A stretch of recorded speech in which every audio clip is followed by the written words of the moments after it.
Hello everyone. I finally found some time to make this video that I've had on my mind for months now.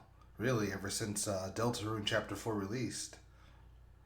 So I couldn't find a proper tier list from Tier List Maker that tiered all four of the chapters.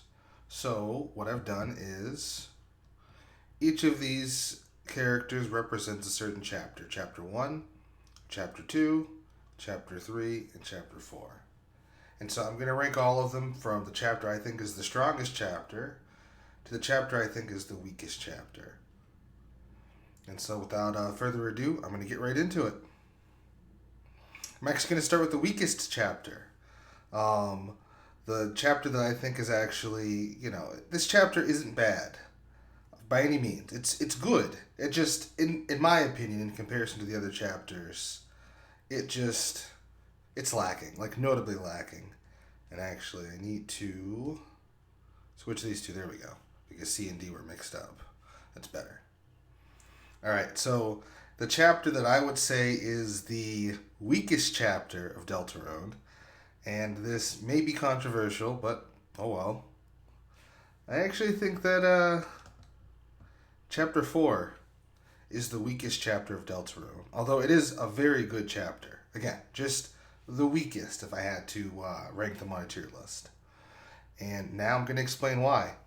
First, I'm going to start out with the strengths of Chapter 4. Chapter 4's, all of Deltarune's music is great, but Chapter 4's music is incredible.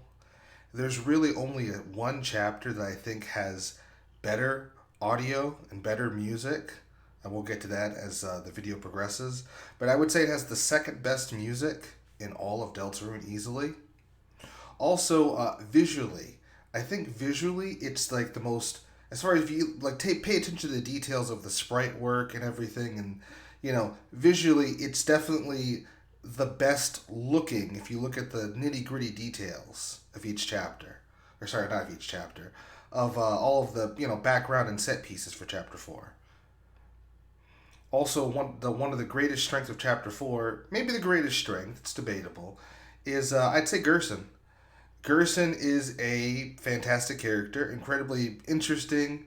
The previous chapters kind of mentioned him here or there, but the character really shines, and to me, kind of just takes all of Chapter 4 and makes it much better. Every time I replay through Chapter 4, I'm looking forward to Gerson. So, he's definitely a strong highlight of the chapter. Um, Another really good thing about this chapter is actually Chris.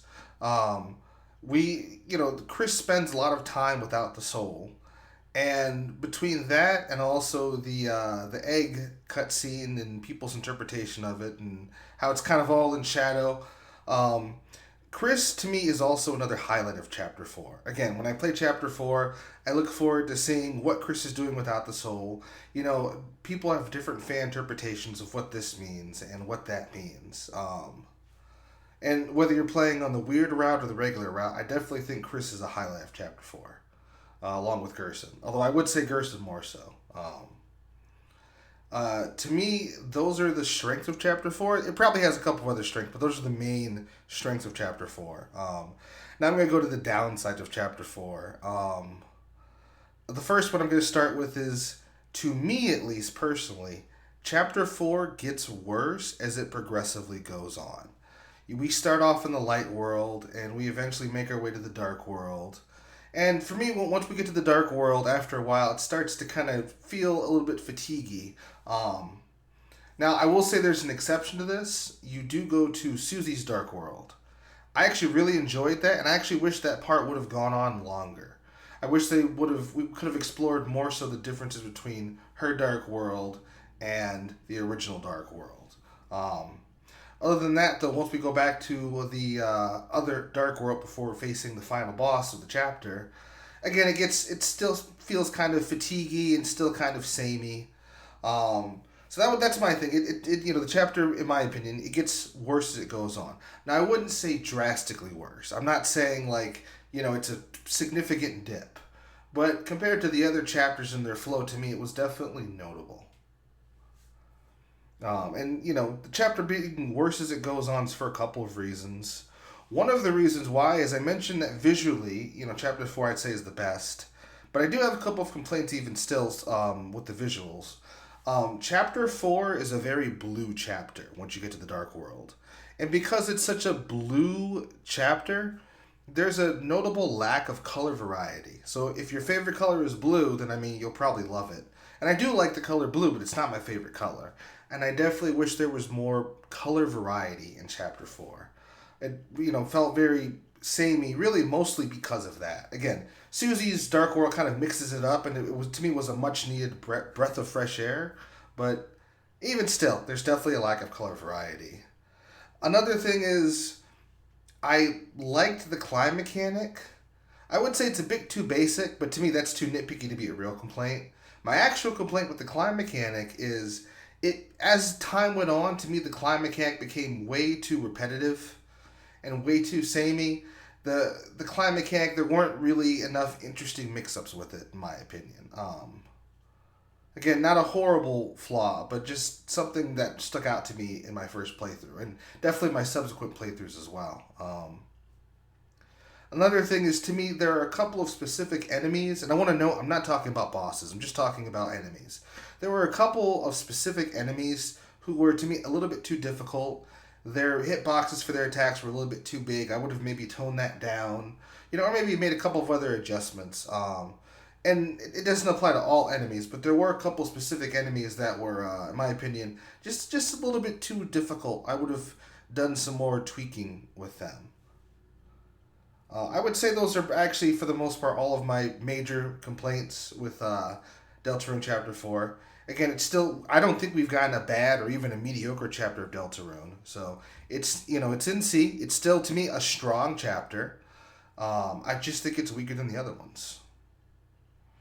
So now we're going to go into the second chapter. Or I should say, not the second chapter, but the second pick.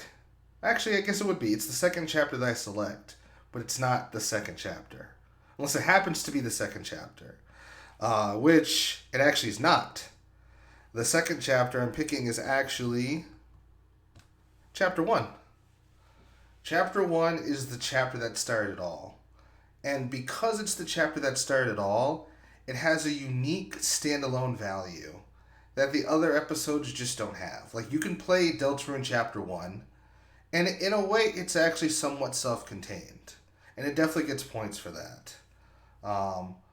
Also, I really like the mysterious feel that Deltarune Chapter 1 has. And now Chapter 4 kind of has this a little bit, but Chapter 1 really does a fantastic job consistently, especially in the beginning when you do your character creation. It does a great job of having, like, a mysterious feel. And you have a sense that you don't even really know what's going on, but that kind of draws you into the story, and I really like that. Even on, like, future playthroughs, I still really like that. Lancer is another highlight. Lancer is great. I actually really like Lancer. Very entertaining. Whenever he pops up on screen, even if I've seen the scene before, I look forward to it. It's like, oh, hey, it's Lancer, But the last highlight I would say is actually Susie. Susie's arc in Chapter 1 is great, honestly. I really enjoy, even on, like, new playthroughs, I still enjoy seeing Susie's turnaround. Seeing her go from being, like, this jerkish bully to actually, like, someone who's interested in actually reaching out and making friends and being better. I actually like that. Of course, I do have complaints with Chapter 1, which is why it's here in B. Really, two main complaints. So, my first complaint is that of all of the chapters, I would say visually, Chapter 1 is, like, the least interesting.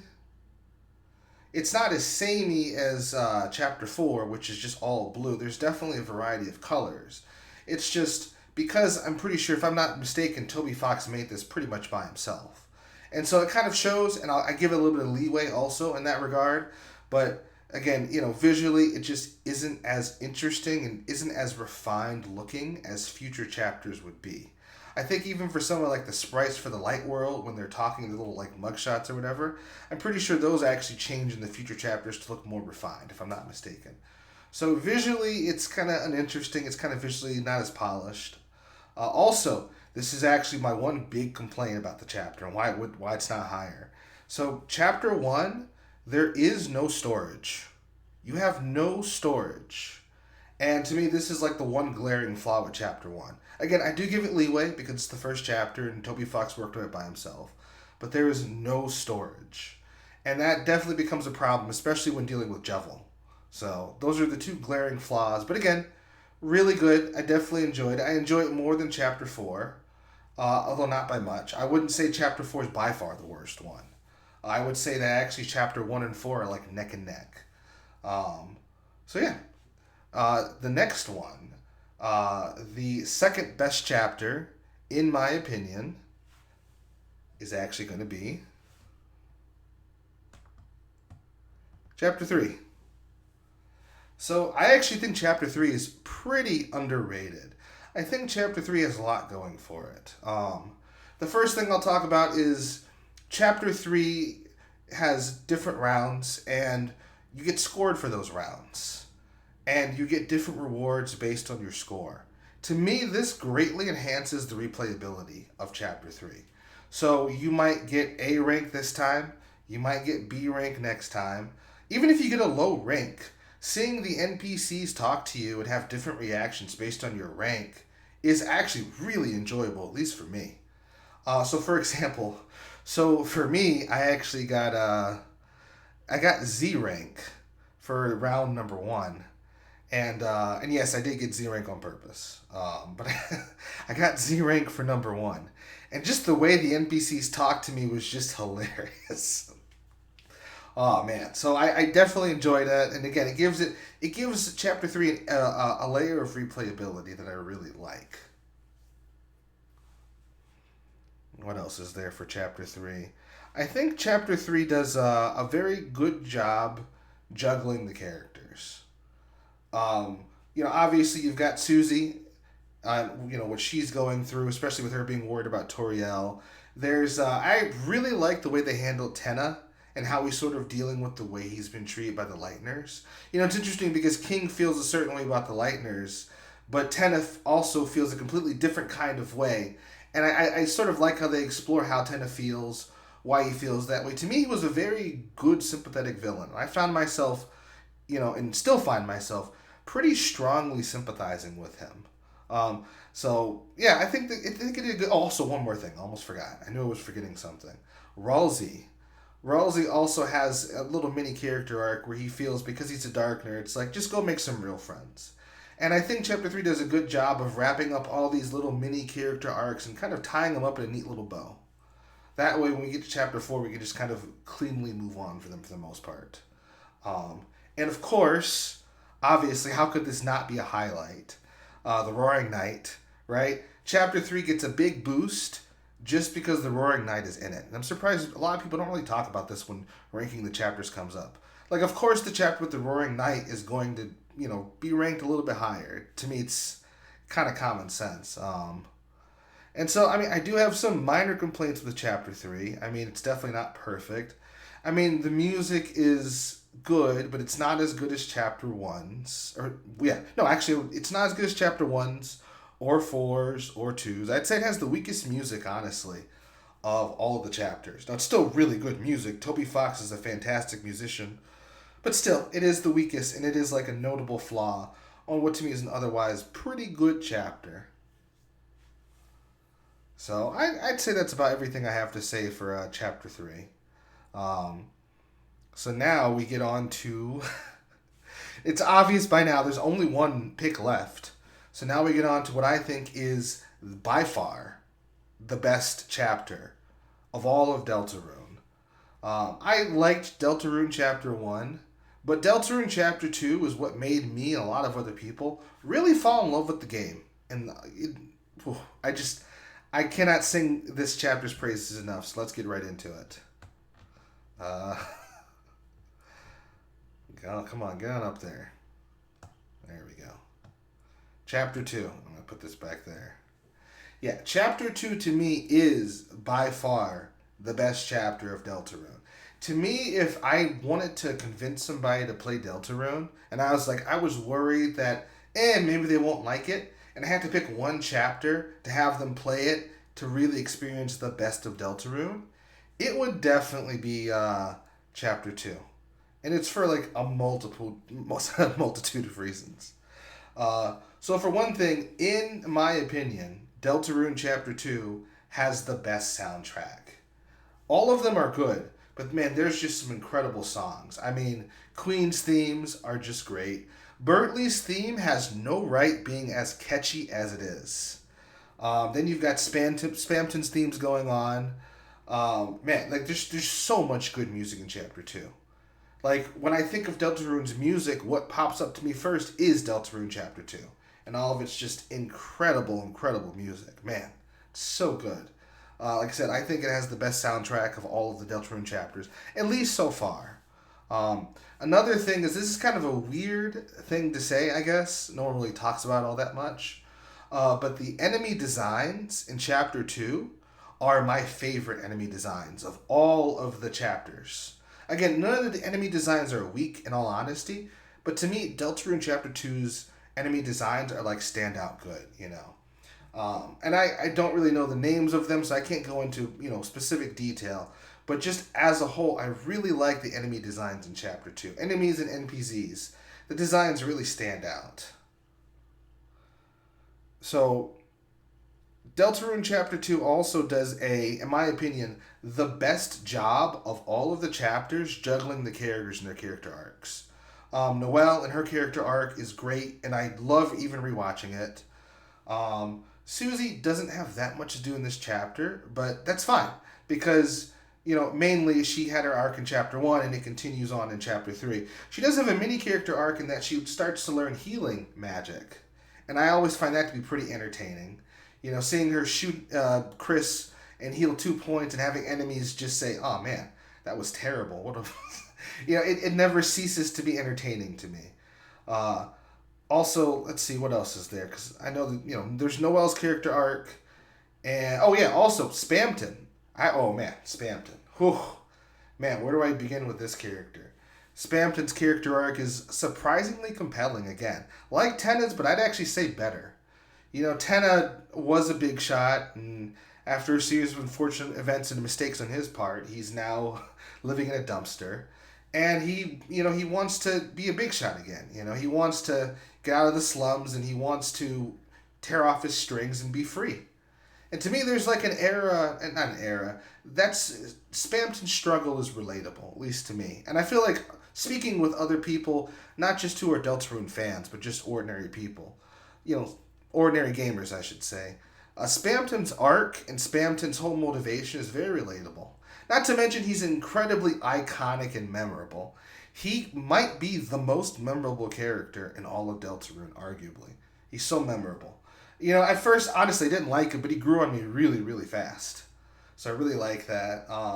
Another highlight of Chapter 2 is actually the weird route. Chapter 2 is what begins the weird route, and of course, I have to give it points for that. Obviously, it's the weird route. It's pretty strange, and you do some pretty questionable things, but I do have to give the chapter points for including that. Queen as a character, Queen's character arc is also pretty interesting and captivating. Queen wants to make the world a better place, even if that means becoming a villain. And again, there is an air of relatability to that, where she wants to make people happy, even if she has to be the bad guy, which isn't right, and she learns that, and she has a character arc around that. But again, also just in general, Queen is a great character. Queen is also, again, one of the best characters. Queen is Queen has no right being as entertaining as she is. And that reminds me, again, this is chapter 2. Chapter 2 has so much to offer. Bertley's in this chapter. He has a character arc, and again, same thing. His character arc is very entertaining. He starts out as this snobby elitist and sort of realizes that, hey, it's okay to not be this genius. You can be just like everybody else. It's not a bad thing. So his character arc is also really good. That's actually what I meant. Queen, Bertley, Noelle, Susie to a lesser extent, Spamton. Even Chris has a little mini character arc involving them scheming with Spamton. All of that. Chapter 2 does a phenomenal job juggling all of those character arcs. Also, I have to give it extra points on top of all this because Chapter 2 was made and released during COVID, which I'm sure made production and, just behind the scenes much more difficult for Toby and everyone else that he worked with. I'm sure it was much more difficult for them having to work through the conditions of COVID-19 and the pandemic. When everything was shut down. So yeah, to me, chapter 2 is by far the best chapter. I Whenever I have to replay Deltarune, I look the most forward to chapter 2 every time consistently. To me, it's by far the best chapter. Again, that's not a popular opinion, but that's how I feel. And I mean, if you disagree, feel free to let me know if I'm wrong in the comments. Explain why. I mean, I'm not the biggest Deltarune expert, so you may know some things I don't know. And I'm open to having my mind change more than anything. But yeah, guys, this is my chapter 4 ranking tier list. I've got chapter 2 as the best one, chapter 3 as the second one, or second best one, chapter 1 as the third best, and chapter 4 as the weakest chapter. So, I mean, that's for the most part going to be it for this video. I do have one more thing to mention. So right now, I actually have a Kickstarter going. I made a game, and a copy of my game is only $1. Check it out. It is a one-page tabletop role-playing game. Again, a copy is only $1. I'm going to leave a link in the description. I encourage you to check it out. Even if it's not your thing, I would appreciate just any support I can get. Even if you just drop $1, I mean, that's just enough. I appreciate any and all support that I can get for this Kickstarter. And so, yeah, I mean, I encourage you to check it out. And, if nothing else, at least spread the word. And, the same goes for the video as well. If you like the comment, or even if you didn't like comment, if you liked the video, or even if the video, if you thought the video was okay, maybe it made you feel some feelings about how your favorite chapter is underrated or overrated, or whatnot, just let me know in the comment section. Give this video a like, so I can make more videos. I mean, if you disagree with me, we can discuss that. We can have a good time. And, yeah. So, with that being said, I hope you guys enjoyed this video. I'll be putting out a couple more. And I hope you guys have a great day, a great life, and more than anything, stay safe. Bye-bye.